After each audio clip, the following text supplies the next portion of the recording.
Bonjour les amis, aujourd'hui je vais vous parler de la blessure, de l'abandon. L'abandon est quelque chose qui nous touche tous et beaucoup plus qu'on le croit. Mais peut-être je vais vous donner une vision un petit peu différente ou plutôt plus en profondeur. Déjà d'abord, il faut peut-être arrêter parce que souvent avec notre ego, on a une tendance à utiliser n'importe quel mot à n'importe quel moment, d'accord? Il y a des modes. Donc pour finir, tout ce qui se passe dans notre vie de pas bien ou de difficile, on va dire « Ah ben c'est ma blessure d'abandon ». Ça, c'est déjà le langage que l'ego fait pour pas aller chercher plus loin. Alors on va essayer de comprendre mieux qu'est-ce que c'est exactement la blessure de l'abandon et surtout comment on va agir, réagir dans notre vie et qu'est-ce qu'on va faire pour ne pas être abandonné. C'est ça aussi qui est important. Mais pour ça, il faut comprendre un peu, en somme, qui est blessé à l'intérieur de nous. Donc je reprends, même si déjà dans d'autres vidéos, je l'ai expliqué souvent, on imagine le soleil, hein, un magnifique noyau, c'est notre âme. Hein. On va prendre le soleil dans son entier. Le noyau du soleil, c'est notre âme, inaltérable. On ne peut pas, notre âme ne peut pas ni avoir mal, ni disparaître, ni être fragmentée, d'accord? Autour, le manteau multicolore, c'est notre personnalité, qui est vraiment quelque chose d'unique, de magnifique, d'accord? On peut donner un exemple, la grâce divine, le souffle créateur, le don de transmission, etc. Vous êtes tous quelque chose d'unique. Et après, autour de cette personnalité, on va dire il y a ces rayons ou ces pétales ou ces rayons de soleil, ça va être nos sous-personnalités. L'enfant intérieur, le parent, l'amant, l'artiste, le médium, l'élève, etc., etc. Toutes ces facettes-là sont susceptibles de souffrir de la blessure de l'abandon. Donc déjà, on ne peut pas généraliser, d'accord? Alors bien sûr, très souvent, ça va être, c'est vrai, l'enfant qui va être blessé, qui souffre de cet abandon. Mais une fois que vous avez conscience, on semble dire, tiens, mon enfant souffre de l'abandon, ça finit pas là, parce que souvent on va se dire, ben maintenant je sais, donc voilà. Ben, en réalité, c'est là que commence le travail. Alors pour aller plus loin, j'imagine, hein, je vais vous prendre des fois un peu des exemples de ma vie pour que ce soit plus simple. On imagine, je souffre de cette blessure de l'abandon. Maintenant, cette partie enfant à l'intérieur de moi, mais qu'est-ce qu'elle va faire? Et c'est là où on va aller dans les choses difficiles. Ça fait mal d'aller chercher là. D'accord? Je dis, ok, mon enfant se dit, tiens, pour ne pas être quitté, donc pour ne pas souffrir de l'abandon, qu'est-ce que je vais faire? Ben, par exemple, je peux planifier, à l'aide de mon ego, quelque chose qui est presque diabolique. Hein? On imagine, tiens, je vais faire le nécessaire pour que ma compagne, jour après jour, soit moins étincelante, moins belle. Donc je vais m'efforcer à éteindre son feu pour qu'elle devienne terne, effacée, presque déprimée. Sans savoir, hein, bien sûr, je ne le fais pas consciemment, mais cette partie-là de moi qui a peur d'être abandonnée met ce processus en route. Avec l'ego, bien sûr, ce n'est pas l'âme qui fait ça. Et du coup, on peut voir que la peur d'être abandonné, voilà, elle va faire que je tue l'autre à petit feu. Alors, bien sûr, ça vous semble horrible de dire, mais mon Dieu, mais qu'est-ce qu'il nous raconte encore? Mais pourtant, on est bien obligé d'aller voir ça, puisqu'on le fait tous. Hein, on n'est pas juste là comme des intellectuels, c'est que pour ne pas être abandonné, on va mettre des manipulations, des choses en route pour que ça ne se produise pas. D'ailleurs, on pense pas, l'enfant à l'intérieur ne pense pas forcément à faire du mal. Mais ces choses-là se passent réellement et on sera tous obligés. Si je souffre vraiment de cette blessure dans mon cœur, j'ai envie d'aller voir aussi qu'est-ce que je fais. D'accord? Parce que j'ai besoin de ce coup-là de changer de comportement et de le signaler, par exemple, à ma compagne. Tu sais, comme je souffre d'être abandonné, j'ai peur des fois de faire des choses qui me dépassent juste pour te garder. Et quand je fais ça, je signale ça à ma compagne, elle va pouvoir aussi me voir et aussi me dire, écoute Jean-Marie, là tu es en train justement de vouloir m'éteindre pour ne pas être abandonné. Vous voyez quand même que ce travail est profond. Il faut aller beaucoup plus loin, d'accord? Et aussi dire, tiens, mais si ce n'est pas mon enfant, peut-être c'est mon amant qui souffre de la peur d'être abandonné. Et ce sera à nouveau quelque chose d'autre. Vous voyez, là, on est dans quelque chose de précis. Et il ne suffit pas de, comment dire, d'apprendre le mot par cœur pour dire tiens, maintenant on est guéri. Non, il faudra aller chercher beaucoup, beaucoup plus loin. Je donne encore un autre exemple pour que tout soit clair. On imagine, on reprend une autre facette de moi qui souffre de la même blessure. D'accord? La peur d'être abandonné de mon amant. Eh bien, peut-être lui, eh bien, il va faire autre chose. Par exemple, si j'ai très très peur d'être abandonné, pour me sentir tout le temps aimé par tout le monde, je peux tout à fait tromper ma femme. Dans l'esprit, cette facette-là, de dire tiens, mais j'en ai tellement en réserve que du coup, je ne serai jamais abandonné. Vous voyez, la même blessure, mais pas sur la même facette, fait qu'on réagit autrement. Et donc, l'origine de nos comportements, souvent, sont dus vraiment à ces blessures, mais on va réagir différemment, on va mettre en place des choses. Ou plutôt, pour être plus honnête, c'est l'ego qui met en place ces choses-là, parce que notre âme va nous demander à nous révéler, à être vrai avec l'autre et à faire le nécessaire pour nous guérir. Bien sûr, il vaut mieux dire, écoute, je souffre de ça, même je pourrais crier des fois dans la forêt, tellement ça me fait peur d'être abandonné. Mais si je fais ça, je prends conscience que j'ai peut-être besoin d'aller crier. Je prends conscience aussi que je dois communiquer avec ma compagne de ça. Alors là, bien sûr, je vous parle du couple, mais ça pourrait très bien être ailleurs aussi, parce qu'on a les mêmes comportements en famille, avec notre frère, même au travail. Donc vous voyez, là, je vous ai aussi montré l'amant qui peut tout à fait réagir autrement. Donc après, une fois qu'on voit toutes les manipulations qu'on fait, il y a encore autre chose à faire. Comment on va faire pour guérir et qu'est-ce qu'on a besoin? Et c'est là aussi qu'il faut changer aussi dans nos idées. Parce que souvent on dit, ah ben non, les besoins, c'est ça qui donne des souffrances. Non, il y a des besoins positifs qui vont nous faire grandir. J'admets. D'accord? Je dirais par exemple à ma compagne, pour la même blessure, tu sais, peut-être avant que je sois totalement guéri, est-ce que tu voudrais bien me dire combien tu tiens à moi? Et c'est là que je vais dire, voilà mon besoin. C'est que de temps en temps, plus souvent, tu me le dises, est-ce que tu es d'accord? D'accord, c'est un besoin, je ne suis pas encore totalement guéri, mais j'ose demander à l'autre. Et c'est là où le miracle, moi je trouve, il arrive très souvent, parce que l'autre va dire, mais oui, écoute, moi aussi j'ai besoin d'apprendre à... Parce que j'ai peur de dire à l'autre que je tiens à lui, tellement j'ai peur qu'on m'enchaîne. Donc du coup, ça va faire travailler les deux.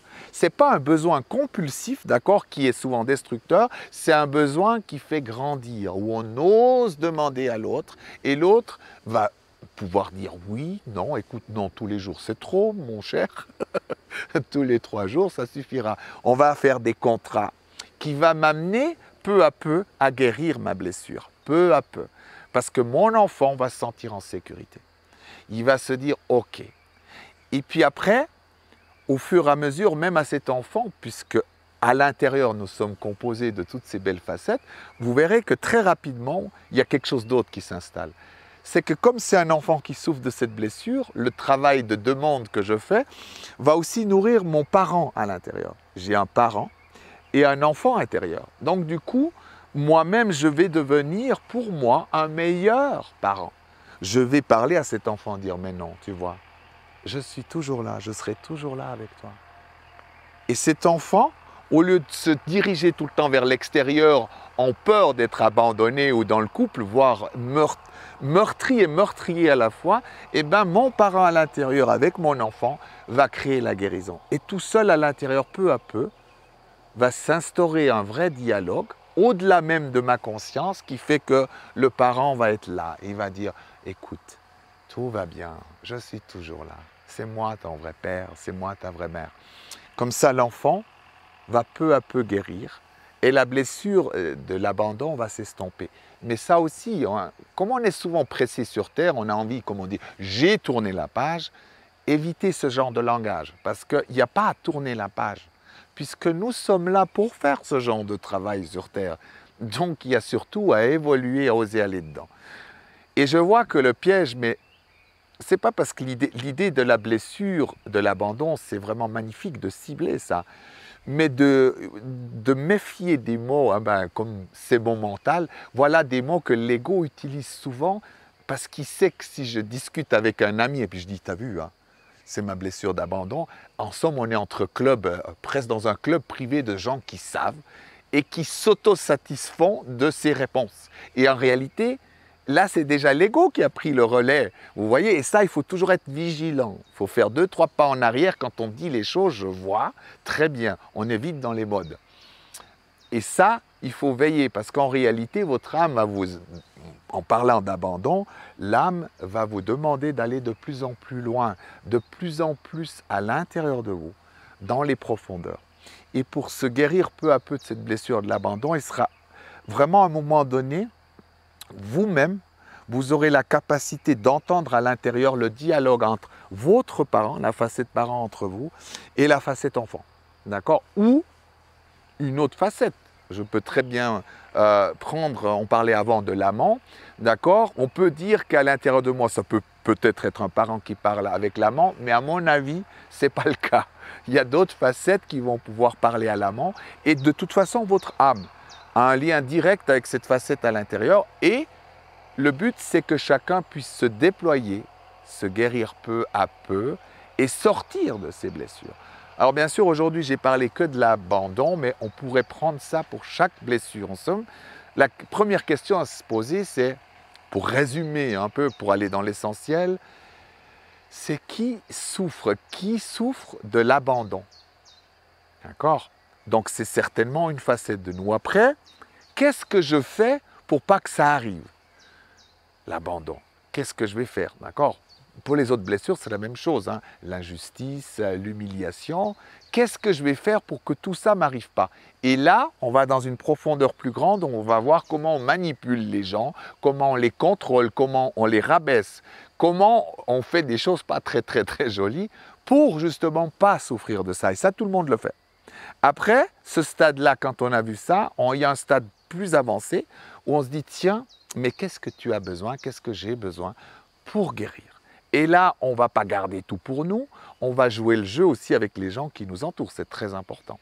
Donc là, on a ce côté magique qui est aussi le fait qu'on est dans une fraternité, d'accord? On est en famille, on est avec des amis, on va apprendre ce langage de montrer qu'est-ce qu'on a vraiment besoin. Donc là, il faut enlever nos masques, c'est clair, ça veut dire que vous osez vous montrer nu, avec ces blessures, et vous osez demander aussi, pas de haut, en regardant l'autre dans les yeux, est-ce que tu voudrais bien jouer ce jeu-là? Est-ce que tu es d'accord de me donner ce compliment le temps que je me guérisse? Est-ce que tu veux bien jouer ce rôle? Et du coup, on arrivera peu à peu à être non seulement authentique, vrai, on sera des gens de plus en plus conscients, mais aussi on sortira effectivement de ces blessures peu à peu. Alors bien sûr, ça prendra beaucoup de temps. À mon avis, on est là pour ça. Et dans toute notre vie, nous avons encore des blessures. On a encore des côtés immatures. Et on a bien sûr cette peur d'être abandonné à beaucoup de niveaux. Hein. Et je pense que souvent, c'est parce qu'aussi on sous-estime. On sous-estime largement la puissance de la peur d'être abandonné. Hein. Souvent, on se dit, oui, comme tout le monde, j'ai un peu peur. Mais on n'imagine pas qu'on pourrait presque hurler et crier tellement ça nous fait peur. Je redonne l'exemple, à un moment donné où j'étais en couple avec mon ex-femme, hein, puisque j'étais marié, et bien quand on s'est séparés, les premières semaines, je hurlais dans la forêt tellement c'était... J'arrivais pas. Tellement ça me faisait mal à l'intérieur, j'étais déchiré. Et c'est la première fois que je me rendais compte, avec la séparation quand même claire et nette, donc il n'y avait pas de retour possible, et bien le fait à ce moment-là de sentir que plus jamais on serait ensemble, ça a été horrible.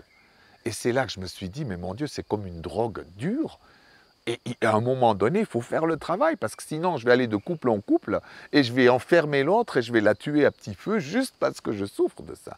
Donc il est temps aussi d'oser prendre ce recul en disant, ok, la prochaine fois que je me sépare, ou même avant, qu'est-ce que ça me fait? Des fois, je propose même aux gens de dire, mais est-ce que vous vous êtes séparés juste pendant 2-3 jours, même pour aller juste en vacances? Chacun de votre côté. Ou de faire une balade une fois 3-4 jours en forêt. Eh bien, on ne le fait pas. Eh bien, quand vous le faites et que vous souffrez de ça, vous verrez. Dans la première journée déjà, ça va être l'horreur. Parce que tout d'un coup, il y a ce manque qui va se créer où On croit qu'on est déjà presque en instance de séparation puisqu'on perd du pouvoir. Faites des nouvelles choses pour travailler ça dans le couple. Parce que c'est affreux. Après, ça amène d'autres excès de toutes sortes où on se contrôle mutuellement et finalement, au lieu de grandir, on se rapetisse tous et on est coincé avec les jeux de l'ego. Alors voilà un peu ce que j'avais envie de dire, mais j'ai envie de rester aussi extrêmement positif, d'accord? Ça peut vous paraître difficile ce que j'ai dit là, ou négatif, ou encore lourd. Mais en même temps, avec le temps, vous allez voir, si on ose aborder ces choses-là, je trouve que la vie devient plus légère. C'est qu'avec le temps, on apprend à s'aimer, comme ça, avec ses blessures. Et on se dit, c'est pas grave. Si j'en prends soin maintenant, je ne vais pas souffrir dans ma vie, je ne vais pas saboter ma vie de couple, ma santé ou mes projets au travail. Ça va bien se passer. Mais il faut que je m'occupe de ces choses-là avant qu'elles me rendent malade ou que je sois destructeur. Donc, vous voyez, je sais que je souffre encore de ça. Ce n'est pas fini. Même après 20 ans de travail là-dessus, il y a encore. Mais c'est plus quelque chose forcément maintenant qui va me saboter ma joie de vivre ou qui va me rendre dans des états incroyables ou faire des choses, je ne sais pas quoi, hein, où on se rend vraiment très malade. C'est que je sais que je vais créer un petit espace. Tout d'un coup, je dis, tiens, je sens que mon enfant est nouveau là-dedans. Donc, je lui parle. Comme je vous ai dit avant, je parle. Je dis, oui, je pense à toi, je suis là avec toi, ne t'inquiète pas. Je suis toujours là. Tu es merveilleux. Et comme ce lien se fait, la magie opère. C'est que je vois que mon enfant lâche immédiatement et il ne tombe plus dans des dépressions, des tristesses pendant des mois et des mois. Ça dure peut-être 5-10 minutes. Donc quand même, j'ai gagné en temps et en joie de vivre. Merci beaucoup pour m'avoir suivi pour ce sujet difficile et à bientôt.